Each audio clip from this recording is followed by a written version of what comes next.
हाय, तो ये मेरा question and answer video in 3 days वाला का पार्ट 5 है। ठीक है, पार्ट 4 तक हमने ऑलरेडी वीडियो बना के डाल के हैं फेसबुक एंड यूट्यूब पे ऑब्वियसली। तो ये पार्ट 5 है और इसके बारे में अगर आपको नहीं पता है तो मैं आपको थोड़ा सा हाईलाइट कर दूँ। सोशल मीडियाज़ में जैसे कि फेसबुक, इंस्टाग्राम, टेलीग्राम, व्हाट्सएप, काफ़ी लोग मुझे कांटेक्ट करने और मैसेजेस करने की कोशिश करता है, तो मैं हर किसी को रेस्पॉन्स नहीं कर पाता, जिसके कारण से ये सीरीज़ को मैंने शुरू किया है, जहाँ पे मैं एक गूगल फॉर्म बना के रखा है और वहाँ पे आप जो कुछ कन्फ्यूजन या कुछ क्वेरीज या कुछ पूछना है ऐसा कुछ होने से उसमें आप जो डाल के रख सकते हैं, जिसको मैं एवरी 3 days के अंदर में चेक करता हूँ और चेक करके मैं अपना हिसाब से जो भी हो पाता है मैं बताने की पूरी कोशिश करता है। ठीक है, तो इस चीज़ को अगर आप यूँ ही सपोर्ट करते रहेगा तो हम बहुत आगे तक जा सकता है। ठीक है, अभी तक तो हम यहाँ पे पार्ट 5 तक आ गया है और कितना तक आगे जाएगा पता नहीं। तो इस वीडियो का डिस्क्रिप्शन बॉक्स पे आपको गूगल फॉर्म का लिंक मिल जाएगा। फेसबुक में देख रहे हैं तो फेसबुक में शायद नहीं भी मिलेगा होगा, और फेसबुक में देख रहे हैं तो आपको मैं रिकमेंड करूँगा कि मेरा यूट्यूब चैनल पर जाके वहाँ पे आपको इसका लिंक, गूगल फॉर्म का लिंक मिल जाएगा, वहाँ से आप फिल करके रख सकता है। ठीक है, ताकि नेक्स्ट जो 3 days का अंदर में जो वीडियो आएगा उसमें आपका क्वेरीज और आपका जो सवाल कन्फ्यूजन उसके ऊपर हम बात कर सकें। ठीक है, चलो तो समय नहीं गवाते हुए हम यहाँ पे देख सकते हैं कि 3 इंसान ने रेस्पॉन्स किया है पार्ट 5 के लिए। ठीक है, चलो हम देखते हैं। सबसे पहला आसना म्यू दिवांग बेली, 3 सवाल है। आरजू में रेगुलर हॉस्टल और हैफा में क्या डिफरेंस है? दोनों का फ़ी स्ट्रक्चर कैसा है? मेस फ़ी मंथली कितना होते? एंड इंफ्रास्ट्रक्चर कैसा है? क्या प्रोसेस से मिलने का in any of these 2 hostels? Also room PG students particularly LLM के लिए कितना सीटर वाला होता है?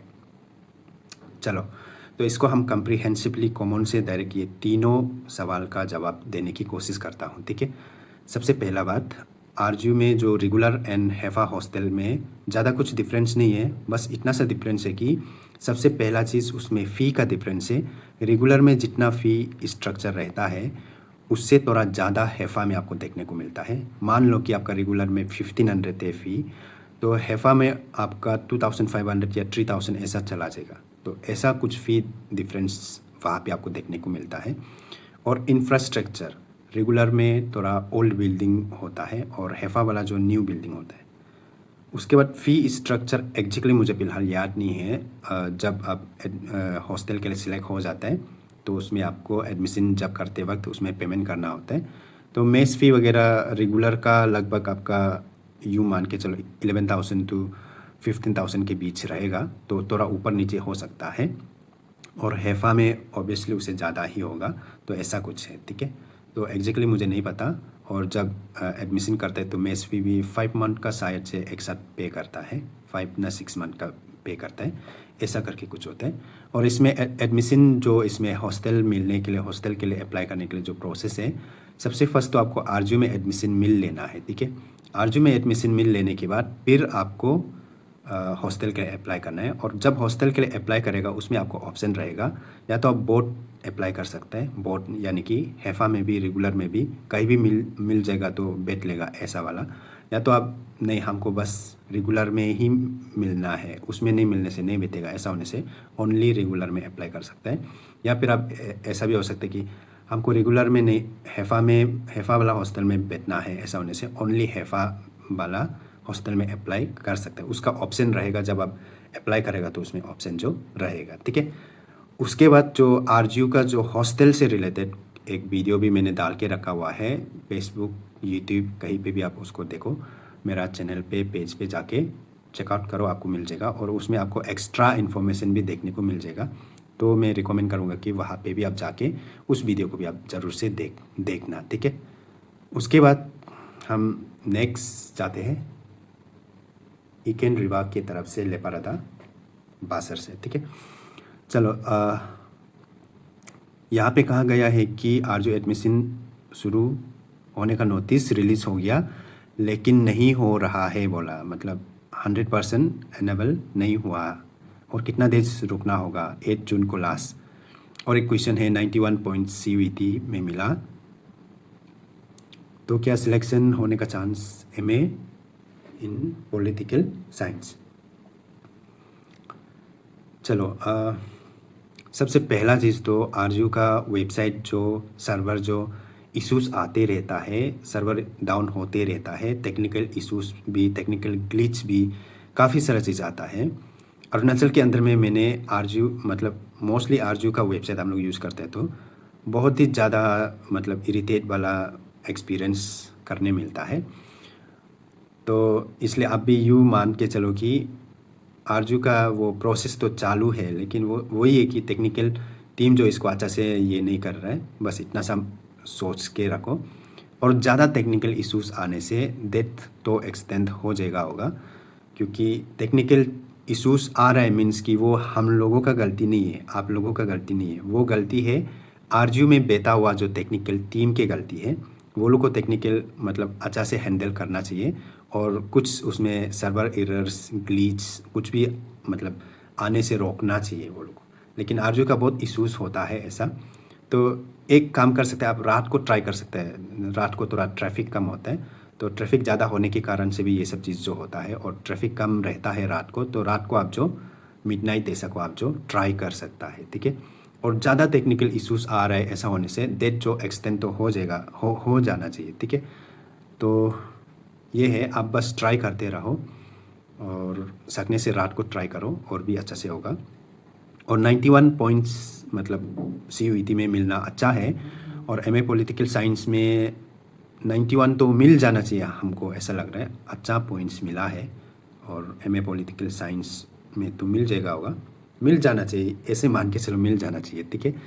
और टेक्निकल इश्यूज तो आते रहते हैं, आप बस ट्राई करते रहो, सकने से रात को करो मिडनाइट ऐसा को, ठीक है। और हमको लगता है आरजू वाला टीम को मतलब जो टेक्निकल एक्सपर्ट लोग हैं, इस चीज़ को परमानेंट सॉल्यूशन निकालने से ठीक है हमको लगता है। जब भी फॉर्म फिल वाला चीज़ होने से कुछ ना कुछ टेक्निकल चीज़, glitch, issues, error, server down, वो सब तो होना ही होना है, कभी एब्सेंट नहीं होता है। ऐसे जनरल के लिए बता रहे हैं, मेरा एक्सपीरियंस वेबसाइट वगैरह से DNGC का वेबसाइट बहुत ही ज़्यादा अच्छा एक्सपीरियंस रहा मेरा उन लोगों के साथ। वो लोग का बहुत अच्छा से होता है, स्मूथली हो जाता है। और आरजू का तो कुछ ना कुछ होते रहता है और होना ही है। चलो फिर नेक्स्ट, नाम भी नहीं दिए, नाम सम भी डाल दिया करो, ठीक है। नेक्स्ट टाइम से जो नाम नहीं डालेगा उसको हम बस स्किप कर देगा। रजिस्ट्रेशन में डेट ऑफ बर्थ गलत फिल कर दिया, कुछ प्रॉब्लम होगा क्या एडमिशन में?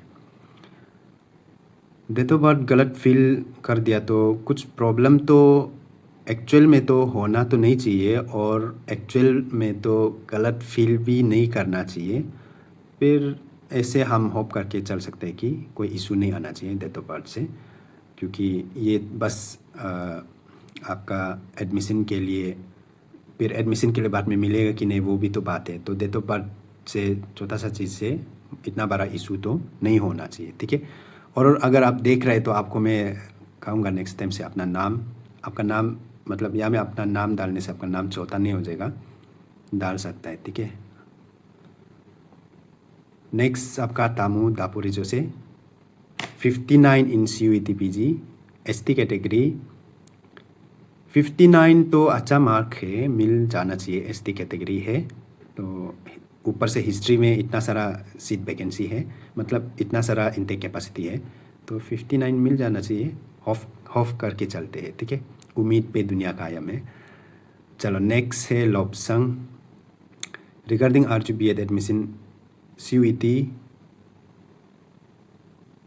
And graduation in sociology economics.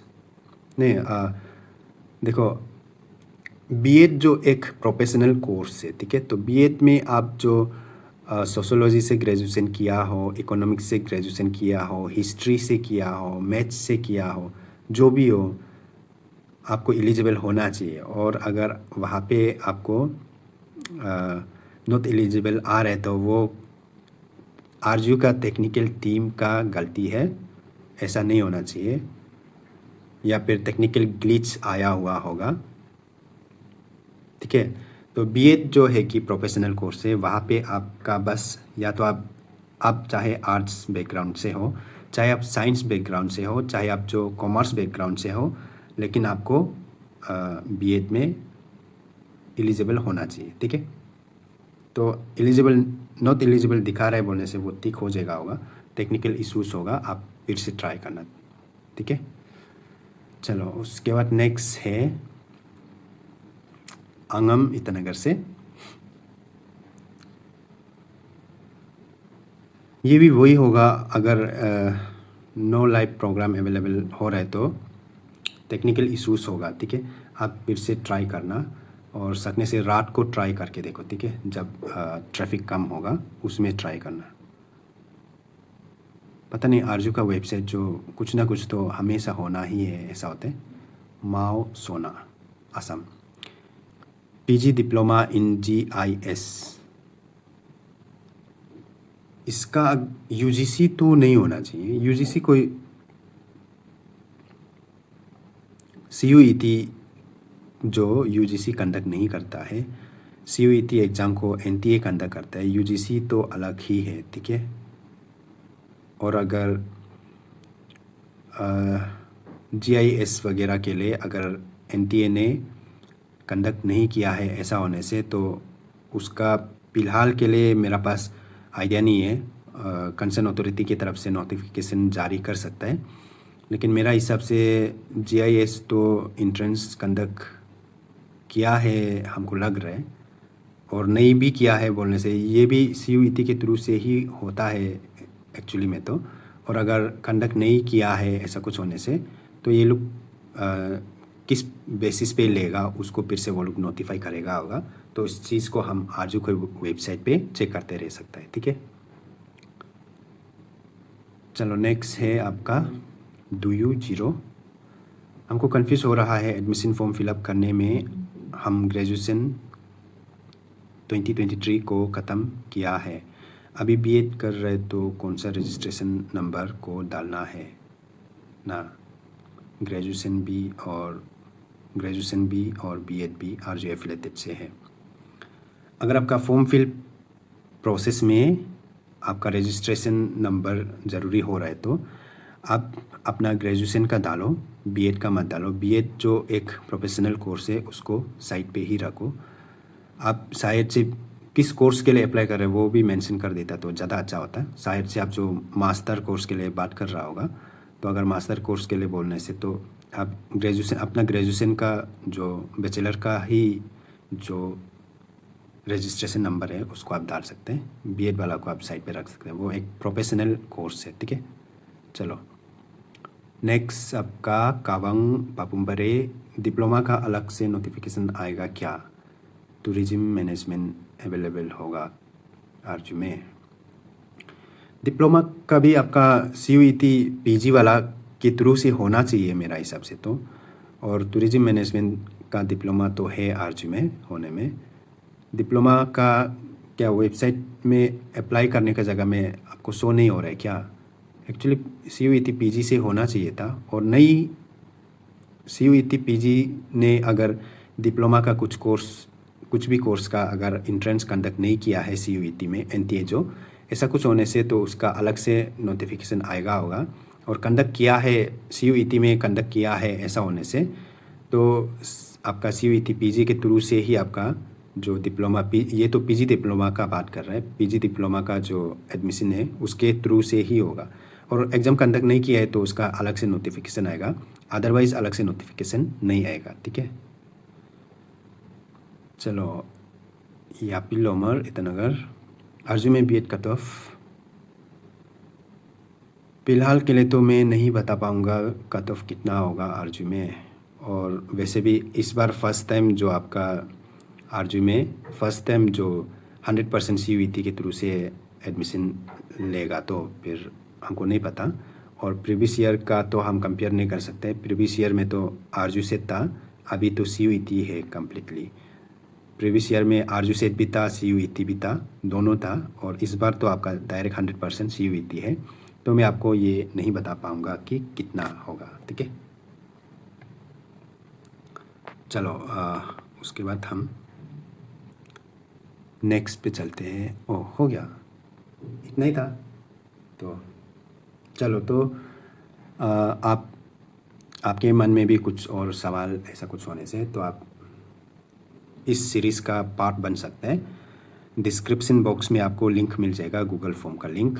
और फेसबुक में देख रहे हैं तो मैं रिकमेंड करता हूँ यूट्यूब पे चला जाइए, वहाँ से आप जो लिंक पे क्लिक करके सबमिट करके रखिए, फिर नेक्स्ट वीडियो पे आपका सवाल का जवाब मिलेगा। ठीक है, चलो।